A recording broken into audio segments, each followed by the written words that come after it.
샬롬. 4월 24일 금요일 하나님 나라를 시작하는 말씀 묵상 시간입니다. 오늘 무신 공동체에게 주시는 하나님의 말씀은 창세기 30장 1절에서 24절까지의 말씀인데요. 장년누리의 김재희 집사님께서 말씀을 읽어주시겠습니다. 하나님 말씀에 귀 기울이시기 바랍니다. 라헬이 자기가 야곱에게서 아들을 낳지 못함을 보고 그의 언니를 시기하여 야곱에게 이르되 내게 자식을 낳게 하라. 그렇지 아니하면 내가 죽겠노라. 야곱이 라헬에게 성을 내어 이르되 그대를 임신하지 못하게 하시는 이는 하나님이시니 내가 하나님을 대신하겠느냐. 라헬이 이르되 내 여종 비라에게로 들어가라. 그가 아들을 낳아 내 무릎에 두리니 그러면 나도 그로 말미암아 자식을 얻겠노라 하고 그의 시녀 비라를 남편에게 아내로 주매 야곱이 그에게로 들어갔더니 비라가 임신하여 야곱에게 아들을 낳은지라.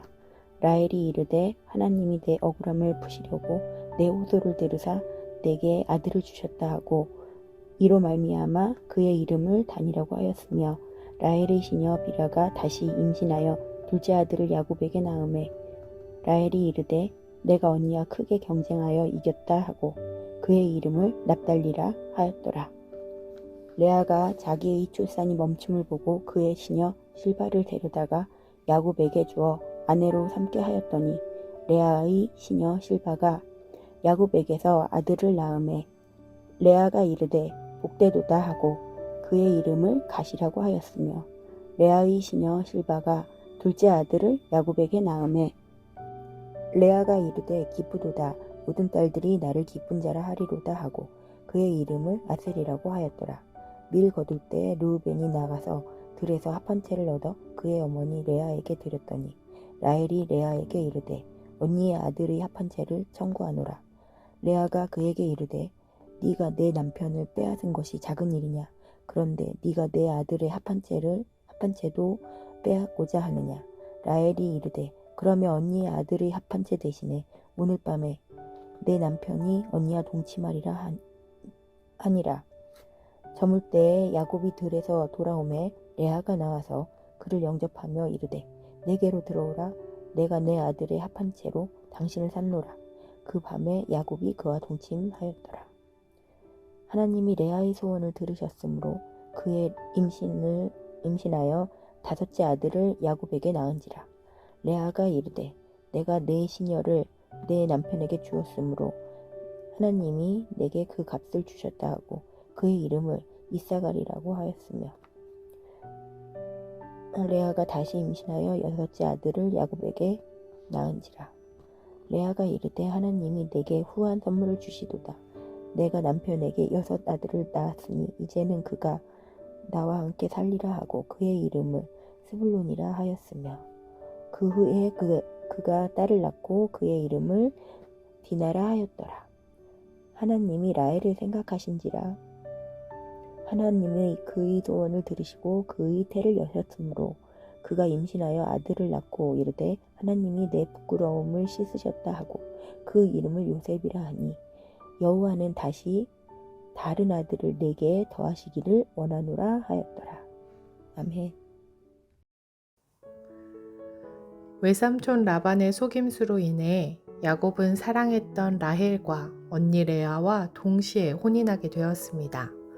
어제 본문이었던 창세기 29장 30절을 새한글 성경으로 읽어드리겠습니다.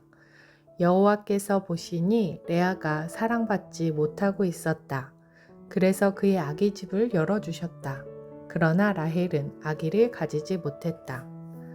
하나님은 남편에게 사랑받지 못하던 레아의 태를 열어주셔서 네 아들을 낳게 하셨습니다. 반면 임신 소식이 없었던 라헬은 초조해졌습니다. 오늘 본문인 1절을 새한글 성경으로 다시 한번 읽어드리겠습니다. 라헬이 보니 자신은 야곱에게 아이를 낳아줄 수 없었다. 라헬은 언니를 부러워하며 야곱에게 말했다. 나도 아이를 낳게 해줘요. 안 그러면 죽어버릴 테니까. 라헬은 야곱에게 그 책임을 돌리며 강하게 요구합니다. 그만큼 당시 여인에게 불임은 큰 수치였고 결국 라헬은 몸종 비라를 야곱과 동침하게 합니다. 그렇게 얻은 아들의 이름을 단이라 하였는데 이는 하나님이 자신의 호소를 들으셨다는 의미입니다. 또 다른 아들은 납달리라 이름 지었는데 이는 언니와의 경쟁에서 이겼다라는 의미입니다. 레아 역시 자신의 출산이 멈춘 것을 알고 라헬처럼 몸종 실바를 통해 아들을 얻습니다. 그 아들의 이름은 갓과 아셀이었습니다. 그러던 중 큰아들 르우벤이 들에서 합한 채를 발견해 레아에게 가져옵니다. 합한 채에는 오늘날로 말하면 맨드레이크라는 식물인데요.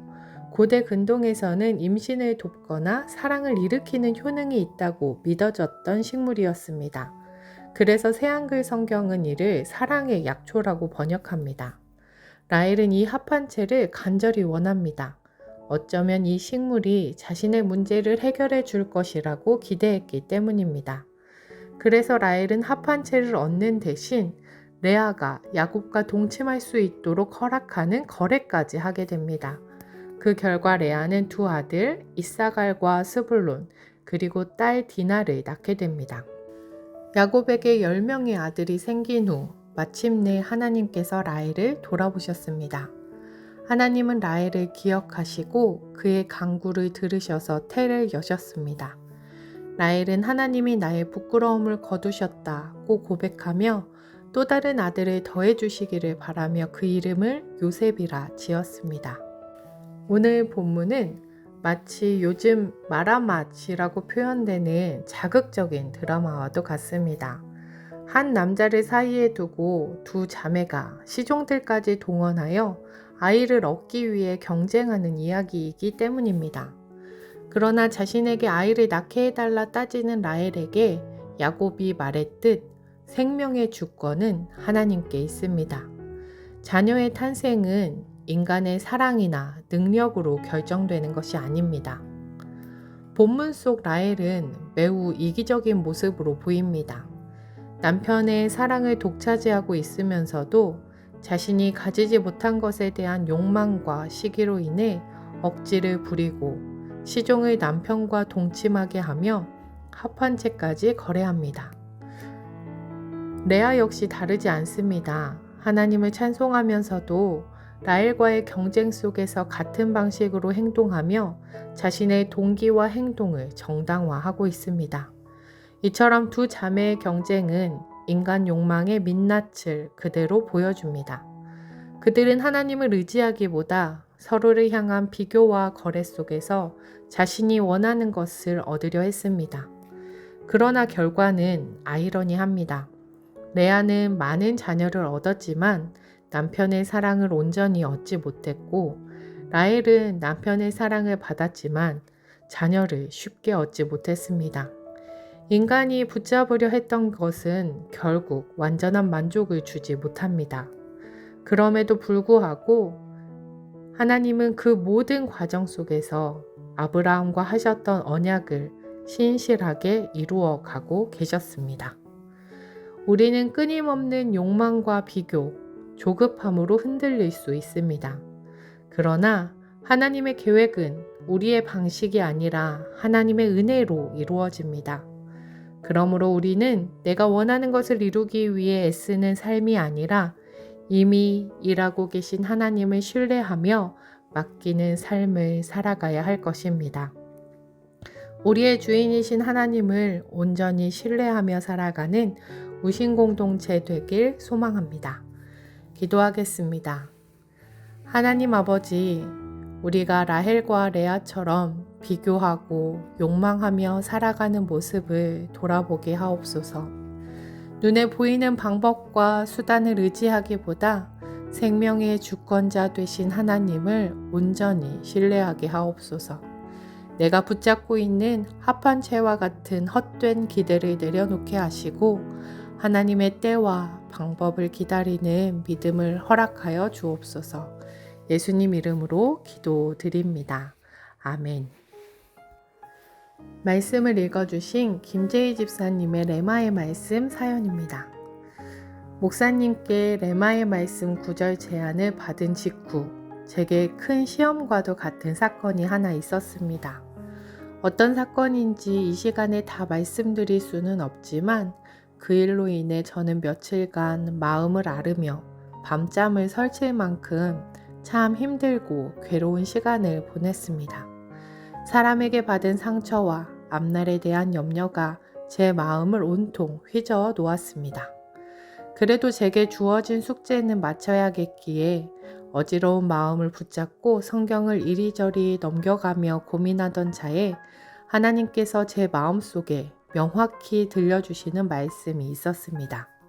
저의 레마의 말씀은 빌립보서 4장 6절. 아무것도 염려하지 말고 다만 모든 일에 기도와 간구로 너희 구할 것을 감사함으로 하나님께 아뢰라 입니다. 이 말씀을 선택한 이유는 삶의 무거운 걱정과 사람으로 인한 불안 가운데서도 하나님께 모든 문제를 온전히 맡기고 기도할 때 비로소 참된 평안이 찾아온다는 확신을 주셨기 때문입니다. 사실 며칠 전까지만 해도 제 힘과 생각으로 문제를 해결해 보려 애썼고 그 과정에서 큰 실망과 좌절을 겪기도 했습니다. 하지만 감사함으로 아뢰라는 말씀 앞에서 저의 모든 인간적인 염려를 내려놓게 되었습니다. 어려운 순간에도 하나님의 사랑과 돌보심이 저의 일터와 제게 맡겨진 소중한 영혼들을 지키고 계심을 신뢰하게 되니 비로소 담대함이 생겼습니다. 이 말씀은 제게 단순한 성경 구절이 아니라 폭풍 속에서 만난 고요한 위로이자 다시 일어설 힘입니다. 앞으로도 이 말씀을 늘 마음에 간직하고 암송하며 어떤 상황 속에서도 감사를 잃지 않는 삶을 살아가려 노력하겠습니다. 이렇게 사연 주시며 아무것도 두려워 말라 찬양 함께 추천해 주셨습니다. 우리의 욕망과 비교 속에서도 하나님을 바라보는 것, 염려 속에서도 하나님을 바라보는 것, 이것이 하나님이 우리에게 바라시는 모습일 것입니다. 추천해 주신 찬양 함께 들으시며 더 깊은 묵상 하시겠습니다.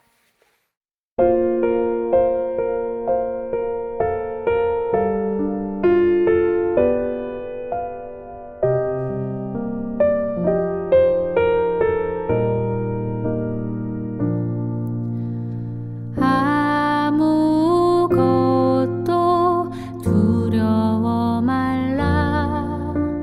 주 나의 하나님이 지켜주시네. 놀라지 마라. 겁내지 마라. 주님